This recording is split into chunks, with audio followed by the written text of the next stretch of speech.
आदाब नाजरीन, मैं हूं आपके साथ कशफी शमाइल और मेरे साथ हैं आदाब और मैं हूं आपका मेज़बान शाहनवाज हाशमी।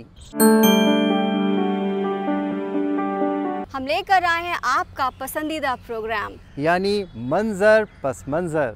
इस प्रोग्राम के हवाले से हम आपको दिखाते हैं दिल्ली और उसके अतराफ़ में होने वाली उर्दू की अदबी, तहज़ीबी और सक़ाफ़ती तहज़ीबी सरगर्मियों से रूसनाश कराते हैं। जिन सरगर्मियों के बाबत आप जानना चाहते हैं या जिन सरगर्मियों के साथ आप कुछ पल और जीना चाहते हैं। मंजर पस मंजर की इस कड़ी में कुछ बहुत ही ख़ास है। वो ख़ास क्या है आपको बताएंगे शाहनवाज। जी हाँ कशफी, सही फरमाया आपने। इस बार हम अपने नाजरीन के पेश नज़र करने वाले हैं आलमी यौम योगा की एक रिपोर्ट, और साथ ही आपके साथ साथ अपने नाजरीन को भी ले चलेंगे दिल्ली यूनिवर्सिटी के शोबे उर्दू में, और आखिर में हम उर्दू दुनिया की नई बस्ती के लोगों से भी हम अपने नाजरीन को रूबरू कराएंगे। तो आइए नाज़रीन, अपने प्रोग्राम का हम बाज़ाब्ता आगाज़ करते हैं और सबसे पहले आपको दिखाते हैं आलमी यौम योगा की रिपोर्ट।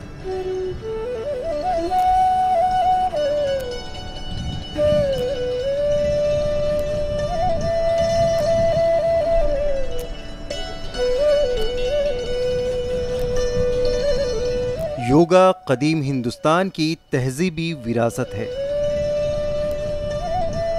जिससे हिंदुइज़्म, बुद्धिज़्म और जैनिज़्म के मुश्तरका अक़ायद को तक़वियत मिलती है। इस तरह देखा जाए तो मुसलमानों के तरीक़े इबादत में यानी नमाज के बहुत से पहलुओं में योगा की मुख्तलिफ़ हालतों की झलक दिखाई देती है। मुख्तसर ये कि योगा मौजूदा वक्त में अब हर किसी के आगे काबिल तस्लीम अमल है, जिसने इस बात पर मुहर लगा दी है कि इस अमल से न सिर्फ इंसान के जिस्म की मुनासिब नशोनुमा होती है बल्कि उसके ज़रिए ज़हनी इंतशार पर भी काबू पाया जा सकता है। साथ ही उसकी मदद से रूहानी सुकून भी हासिल किया जा सकता है। योगा को पहले भी लोग बरतते थे यानी करते थे, मगर वज़ीर आज़म ने इस सिमत पेश कदमी करते हुए इसे एक आलमी दिन की मुनासबत से दुनिया भर में रूशनास कराया। इसी सिलसिले में 21 जून को 5वां बैनुल अक़वामी यौम योगा मनाया गया। इस मौके पर वज़ीर आज़म ने अपने ख़यालात का इजहार किया। गरीब और आदिवासी के घर तक योग को पहुंचाना है, इसलिए ऐसे समय में जब देश में गरीबी कम होने की रफ्तार बढ़ी है, योग उन लोगों के भी एक बड़ा माध्यम है जो गरीबी से बाहर निकल रहे हैं। नायब सदर जमहूरिया ने भी योगा के मुनासबत से कहा, प्रधानमंत्री श्री नरेंद्र भाई मोदी जी का पहल का अनुकरण करते हुए हर वर्ष 21 जून को विश्व भर में अंतर्राष्ट्रीय योग दिवस मनाया जा रहा है। 11 दिसंबर 2014 को संयुक्त राष्ट्र महासभा में 21 जून को अंतर्राष्ट्रीय योग दिवस के रूप में मनाने का प्रस्ताव सर्वमत से पारित किया। इस प्रस्ताव को 177 देशों का अनुमोदन प्राप्त हुआ है। स्वास्थ्य और सौष्ठव बनाने रखने में योग के योगदान को सर्वत्र स्वीकार किया जा रहा है। मरकजी वजीरों ने भी मुल्क के अलग अलग सूबों में यौम योगा को जोशो खरोश के साथ मनाया। विश्व भर में योग एक अब जन आंदोलन बन चुका है और आज करोड़ों करोड़ों लोगों ने दुनिया भर में ये पाठ किए हैं।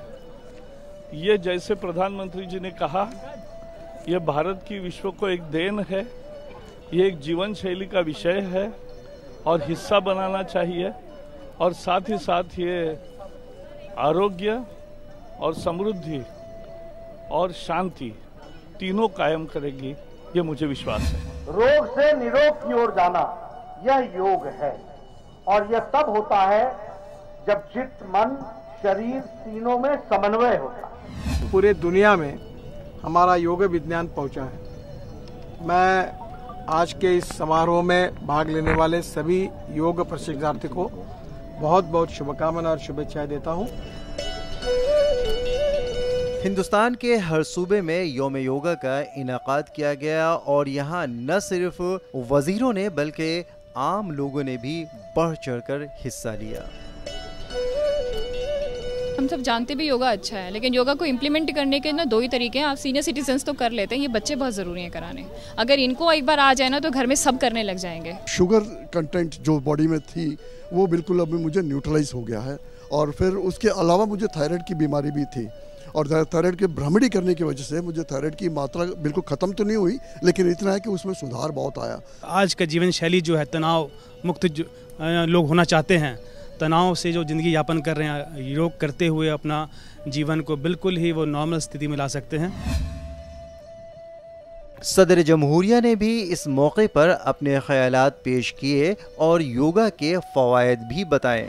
जब हम बीमार होते हैं हम डॉक्टर के पास जाते हैं, और यदि डॉक्टर कभी कहता है कि वे आप दवा के साथ साथ आप मॉर्निंग वॉक और इवनिंग वॉक जरूर करें,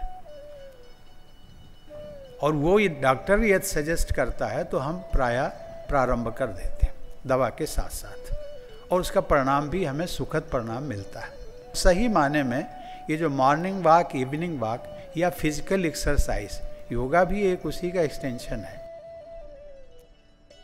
वाज़ह है कि आलमी सतह पर योम योगा का इनेकाद हुआ और तकरीबन 177 ममालिक में इस दिन को जोश व खरोश के साथ मनाया गया। तो नाज़रीन, आपने देखा कि आलमी योम योगा के मौके पर न सिर्फ हिंदुस्तान में बल्कि दुनिया भर में योगा को कितना सराहा गया, और योगा को लोगों ने न सिर्फ बढ़ता बल्कि अपनी ज़िंदगी में बढ़ता, बल्कि उसको आलमी योम योगा के मौके पर उसे मनाया भी और योगा का एतराफ़ भी किया। हमारे वज़ीर आज़म जनाब नरेंद्र मोदी ने किस तरह से योगा को बढ़ता और योगा ख़ुद भी किया और अपने साथियों से भी योगा करवाया, और न सिर्फ साथियों से योगा करवाया बल्कि आवाम को भी योगा का पैगाम दिया कि आप योगा कीजिए और तंदुरुस्त रहिए।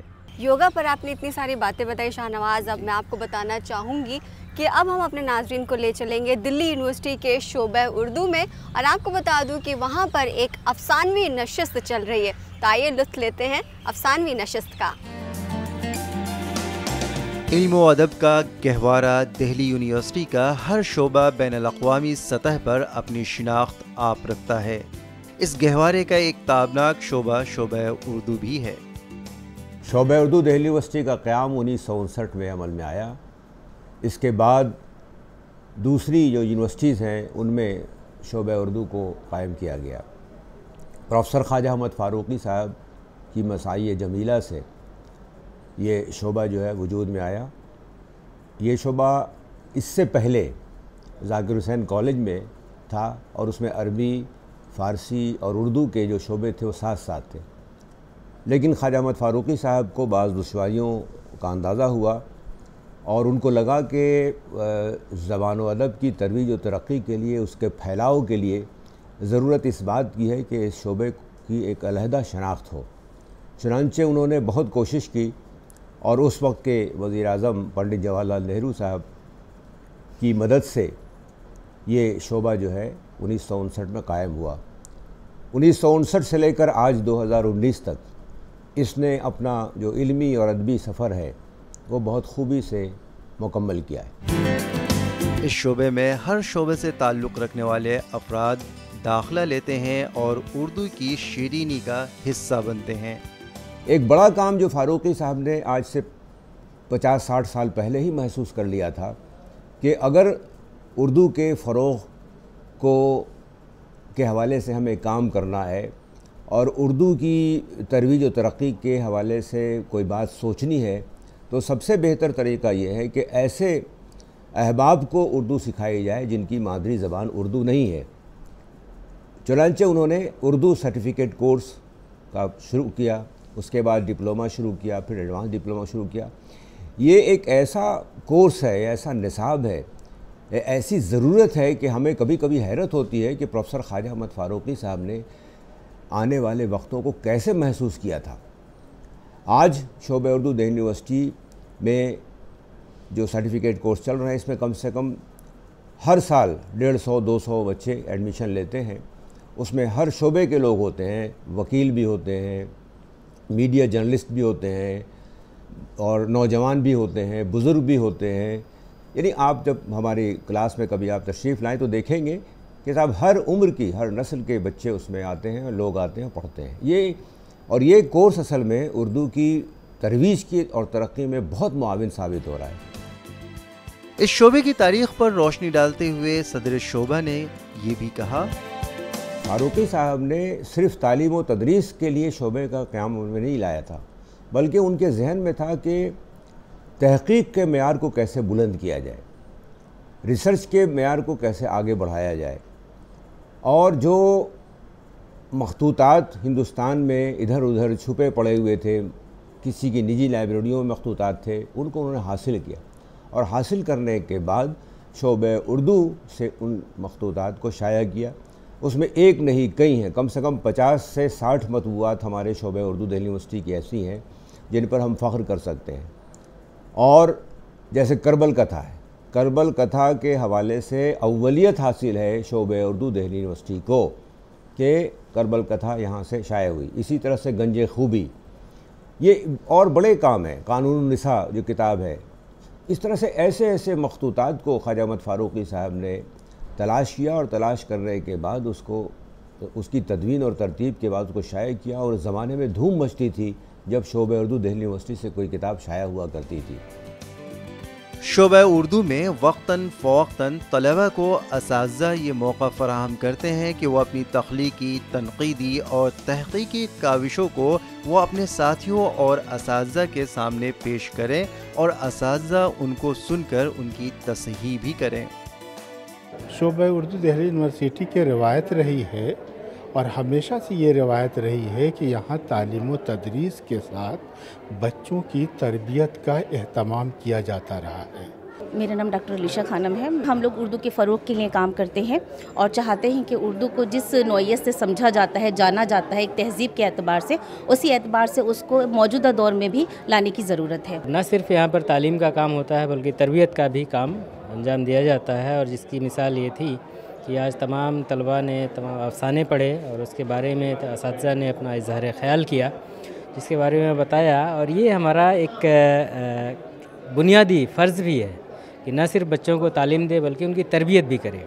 होता ये है कि बहुत सारे बच्चे ऐसे होते हैं जो अपने आप को एक्सप्रेस नहीं करते, इज़हार नहीं कर पाते अपना।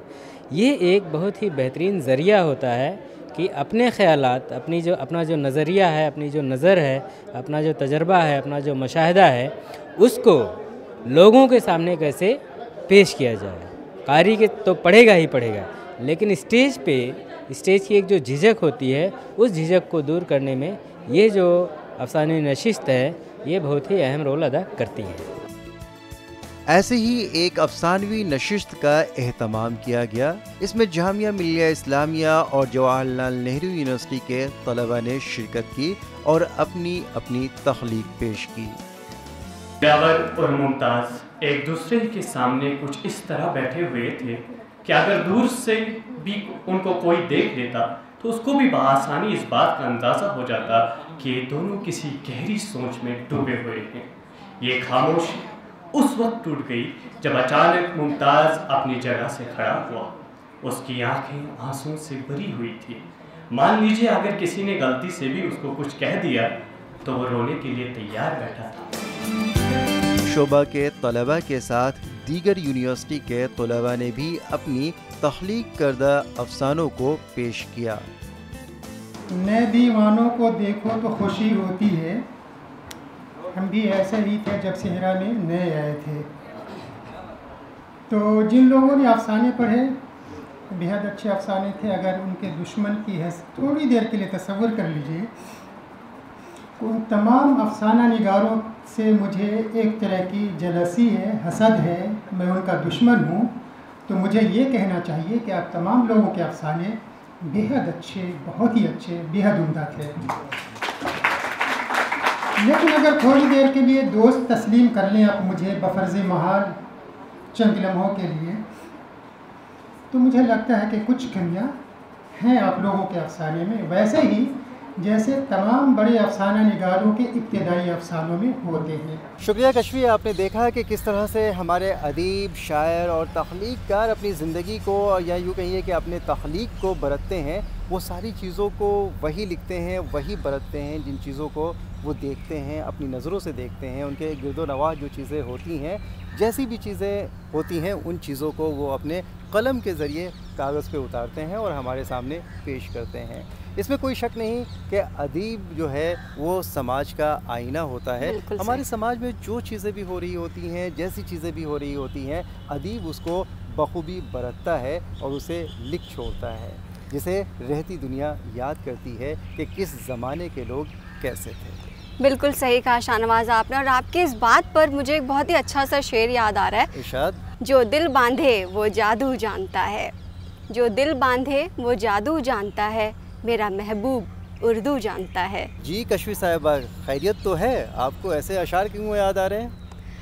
शाहनवाज़, जब उर्दू ज़बान की बात होती है ना, तो रूमानियत इंसान के अंदर अपने आप ही आ ही जाती है। और ये उर्दू ज़बान एक ऐसी ज़बान है जो कि हर किसी को अपने साथ जोड़ती है और लुत्फ़अंदोज़ करती है। और आपकी इस बात से मुझे याद आ रहा है कि आपने कुछ अमेरिका के असातिज़ा से भी बात की थी, जो एक नई, कहा जाए कि एक नई उर्दू की दुनिया कायम हो रही।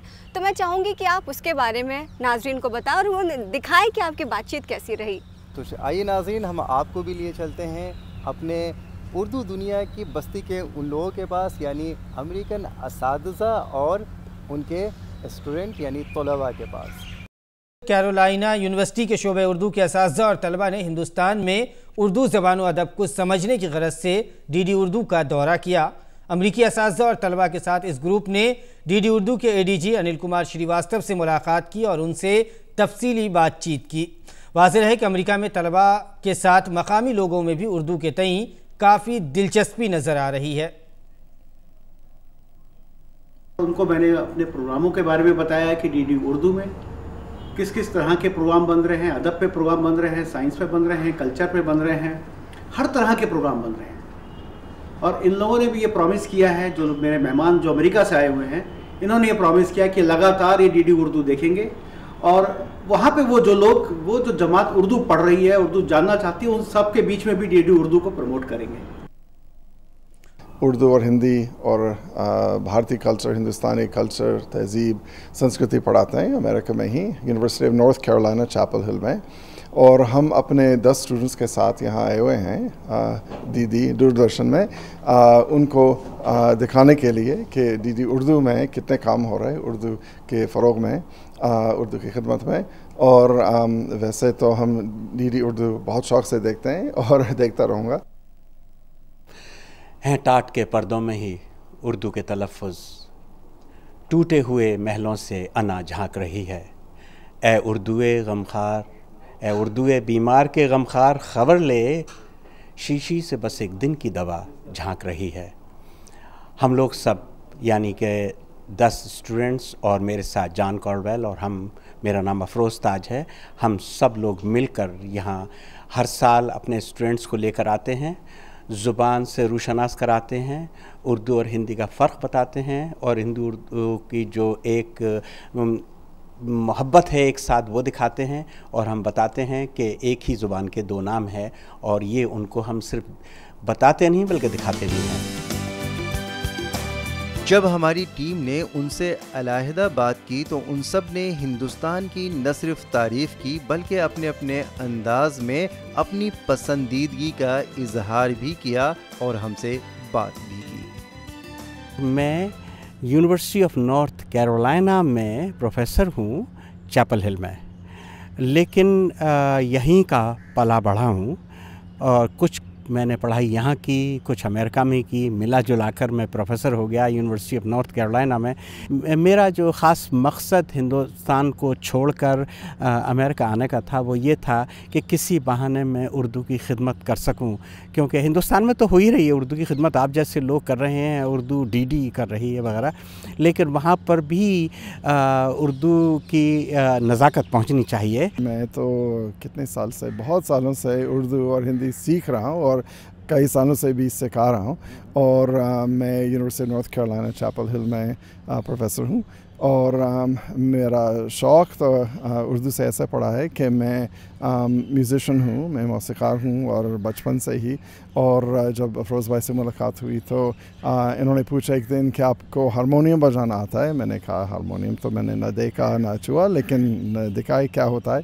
तो इन्होंने हाथ में हारमोनियम पकड़ा दिया और मैंने बजाना शुरू किया था कि मुझे पियानो आता था। और इन्होंने मुझे काफ़ी काफ़ी तर्ज़ें, काफ़ी बॉलीवुड के और गज़लों के जो तर्ज़ सिखाई और मुझे बहुत पसंद आए। तो फिर मैंने सोचा कि जो कलाम है, जो लोग एक्चुअली जो बोल रहे हैं, वो जो गा रहे हैं, तो मुझे वो ज़ुबान सीखनी है। तो मैंने उर्दू सीखना शुरू किया था। अफरोज़ जी मेरे उस्ताद हैं, जैसे मैंने बताया। शाहनवाज़ भाई, क्यों ना ऐसा करें पहले हम कि अपने स्टूडेंट से आपकी मुलाकात करवा दें। आपका पूरा नाम क्या है? सिद्धार्थ कौशिक है जी। मैं बैचलर ऑफ साइंस लिया ह्यूमन बायोलॉजी में। अब इनके साथ यूएनसी स्टूडेंट्स के साथ घूम रहा हूँ। मेरा नाम केटी है और मैं नॉर्थ कैरोलिना में ग्लोबल स्टडीज़ और जियोग्राफी पढ़ रही हूँ।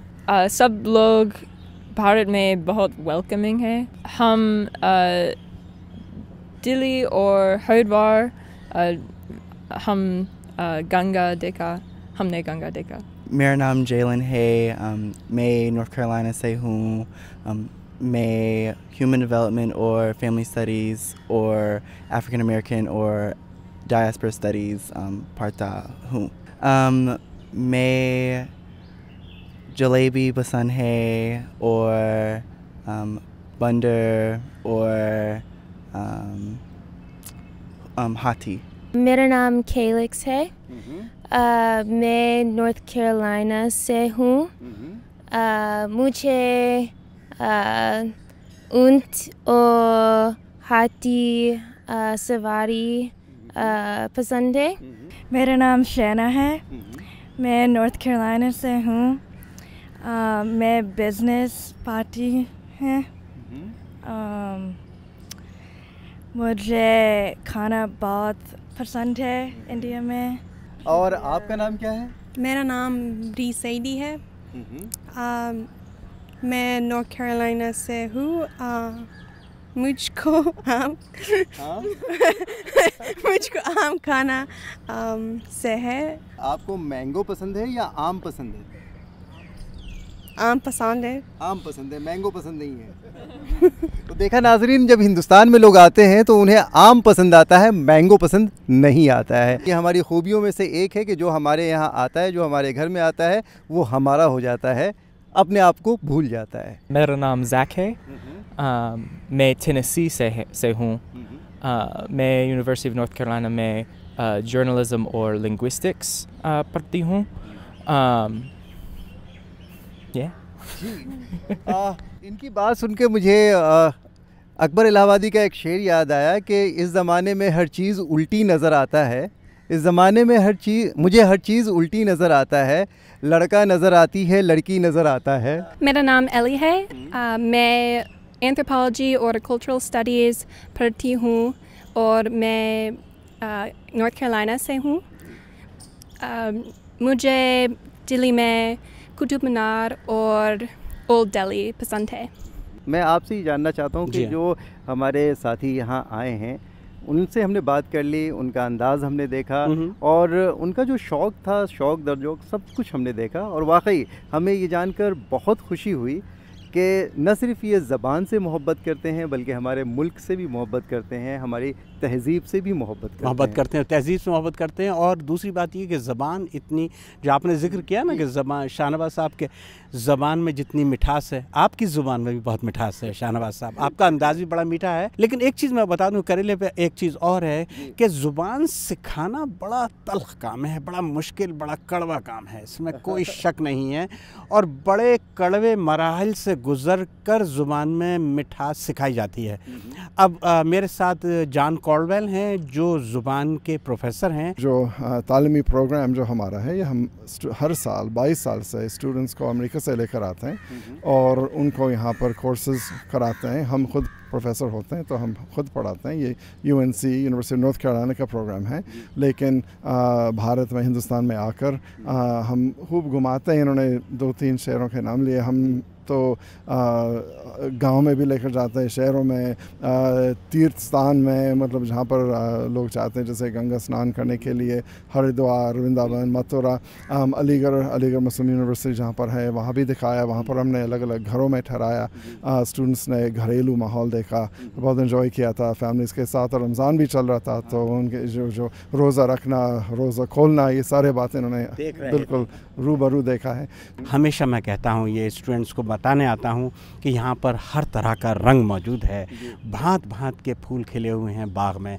ये वो गुलिस्तान है कि इसमें ये नहीं कि सिर्फ गुलाब के ही फूल खिले हैं और कुछ नहीं खिला, हर रंग के फूल खिले हैं कि अगर कोई यहाँ किस बाग में कभी कोई सैर को आता है तो हर रंग का फूल मौजूद है। एक मिनट को भी इंसान बोर नहीं हो सकता, क्योंकि यही तो इसकी खूबी है हिंदुस्तान की।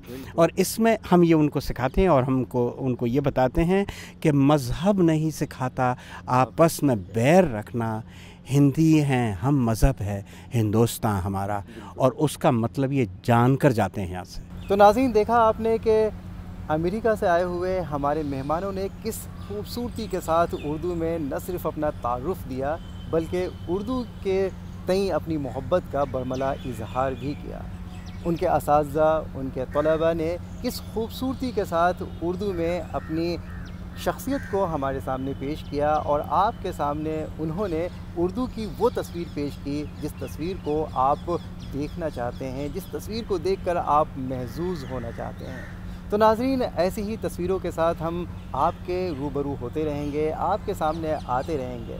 आपसे हम विदा लें उससे पहले हम आपको बता दें कि आप हमें टीवी सेट के अलावा सोशल मीडिया पर भी फॉलो कर सकते हैं, चाहे वो यूट्यूब हो, फेसबुक हो, इंस्टाग्राम हो, हम सब पर अवेलेबल हैं।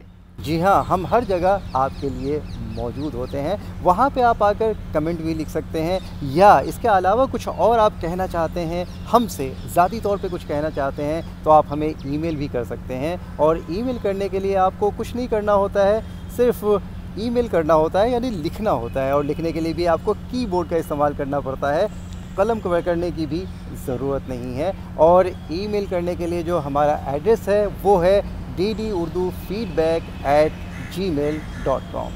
तो इस मेल पे आप अपने तासुरात, अपने ख़यालात और अपने मशवरों से भी हमें नवाज सकते हैं। तो नाज़रीन, इसी उम्मीद के साथ कि आपसे अगली किस्त में फिर मुलाकात होगी कुछ और मंज़र और उसके पस मंज़र के साथ। तब तक के लिए हमें यानी अपनी मेज़बानों शाहनवाज हाशमी और कशफी शमाइल को दीजिए इजाज़त।